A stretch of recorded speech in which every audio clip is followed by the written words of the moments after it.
ಗುತ್ತಿಗೆದಾರ ಸಚಿನ್ ಆತ್ಮಹತ್ಯೆ ಪ್ರಕರಣ ಇತ್ತಲ್ಲ, ಅದರ ಪ್ರಮುಖ ಆರೋಪಿ ಸಚಿವ ಪ್ರಿಯಾಂಕ ಖರ್ಗೆ ಅವರ ಆಪ್ತ ರಾಜು ಕಪನೂರ್ ಸೇರಿ ಐವರಿಗೆ ಬೀದರ್ ಕೋರ್ಟ್ ಜಾಮೀನನ್ನು ಮಂಜೂರು ಮಾಡಿದೆ. ಈಗ ನಾಳೆ ಮಧ್ಯಾಹ್ನ ಆರೋಪಿಗಳ ಜೈಲಿನಿಂದ ರಿಲೀಸ್ ಆಗ್ತಿದ್ದಾರೆ. ಇವತ್ತು ರಾಜು ಕಪನೂರ್ ಜನ್ಮದಿನ ಅಂತೆ. ಇವತ್ತೇ ಬೇಲ್ ಸಿಕ್ಕಿರೋದಕ್ಕೆ ಬೆಂಬಲಿಗರು ಇನ್ನೇನು ಮಾಡ್ತಾರೆ, ಸಂಭ್ರಮಾಚರಣೆ ಮಾಡಿದ್ದಾರೆ.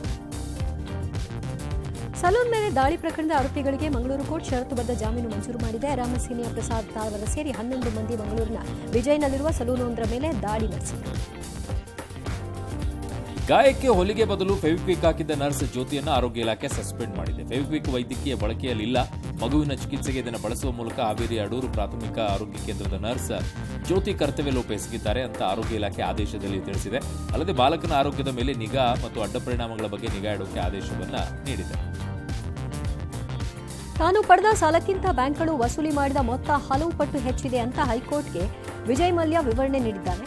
6,200 ಕೋಟಿ ಸಾಲಕ್ಕೆ 14,000 ಕೋಟಿ ವಸೂಲಿ ಮಾಡಲಾಗಿದೆ ಅಂತ ಸಂಸತ್ನಲ್ಲಿ ವಿತ್ತ ಸಚಿವೆ ಹೇಳಿದ್ರು. ಅದನ್ನೇ ಆಧಾರವಾಗಿಟ್ಟುಕೊಂಡು ಮಲ್ಯ ಪರ ವಕೀಲರು ಈ ಆರೋಪ ಮಾಡಿದ್ದಾರೆ. ವಾದ ಆಲಿಸಿದ ಹೈಕೋರ್ಟ್ ಎಸ್ಬಿಐ ಸೇರಿ 10 ಬ್ಯಾಂಕ್ಗಳಿಗೆ ನೋಟಿಸ್ ಕೊಟ್ಟಿದೆ.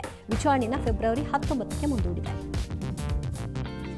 ಕಾಂಗ್ರೆಸ್ ಹೈಕಮಾಂಡ್ ಎಚ್ಚರಿಕೆ ನಡುವೆಯೂ ಕೂಡ ನಾಯಕರ ಮಾತು ನಿಲ್ತಾ ಇಲ್ಲ. ರಾಜ್ಯದಲ್ಲಿ ಮುಖ್ಯಮಂತ್ರಿ ಬದಲಾವಣೆ ಪ್ರಶ್ನೆಯೇ ಇಲ್ಲ ಅಂತ ಸಚಿವ ಕೆಎಚ್ ಮುನಿಯಪ್ಪ ಹೇಳಿಕೊಂಡಿದ್ದಾರೆ. ಇನ್ನು ಸಿಎಂ ಬದಲಾವಣೆ ಹೇಳಿಕೆ ಕೊಟ್ಟಿದ್ದ ಅಶೋಕ್ರನ್ನ ಉದ್ದೇಶಿಸಿ ಯಾವಾಗ ಜ್ಯೋತಿಷ್ಯ ಕಲಿಯೋಕೆ ಹೋಗಿದ್ರು ಅಂತ ಪರಮೇಶ್ವರ್ ಲೇವಡಿ ಮಾಡಿದ್ದಾರೆ. ಬಿಟ್ಕಾಯಿನ್ ಹಗರಣ ಸಂಬಂಧ ಯುವ ಕಾಂಗ್ರೆಸ್ ಅಧ್ಯಕ್ಷ ನಲ್ಪಾಡ್ಗೆ ಬಂಧನ ಭೀತಿ ಎದುರಾಗಿದೆ. ಶ್ರೀಕಿ ಜೊತೆ ವ್ಯವಹಾರ ನಡೆಸಿದ ಆರೋಪದ ಮೇಲೆ ನಲ್ಪಾಡ್ಗೆ ಎಸ್ಐಟಿ ನೋಟಿಸ್ ಕೊಟ್ಟಿದೆ.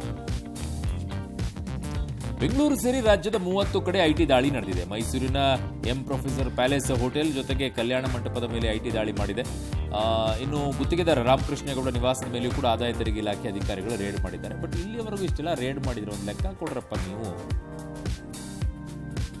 ಆಕಸ್ಮಿಕವಾಗಿ ಬಾವಿಗೆ ಬಿದ್ದ ಪತಿಯನ್ನ ಪತ್ನಿಯೇ ರಕ್ಷಣೆ ಮಾಡಿರುವಂತಹ ಘಟನೆ ಕೇರಳದ ಇರವಂನಲ್ಲಿ ನಡೆದಿದೆ. ಮರವತ್ತಿ ಮೆಣಸು ಕೊಯ್ಲು ಮಾಡುವಾಗ ರಮೇಶನ್ ಆಕಸ್ಮಿಕವಾಗಿ 40 ಅಡಿ ಆಳದ ಬಾವಿಗೆ ಬಿದ್ದಿದ್ರು. ತಡ ಮಾಡದ ಪತ್ನಿ ಪದ್ಮಾ ಬಾವಿಗೆ ಇಳಿದು ಪ್ರಜ್ಞೆ ತಪ್ಪಿದ್ದ ಪತಿಯನ್ನ ನೀರಿನಿಂದ ರಕ್ಷಣೆ ಮಾಡಿದ್ದಾರೆ.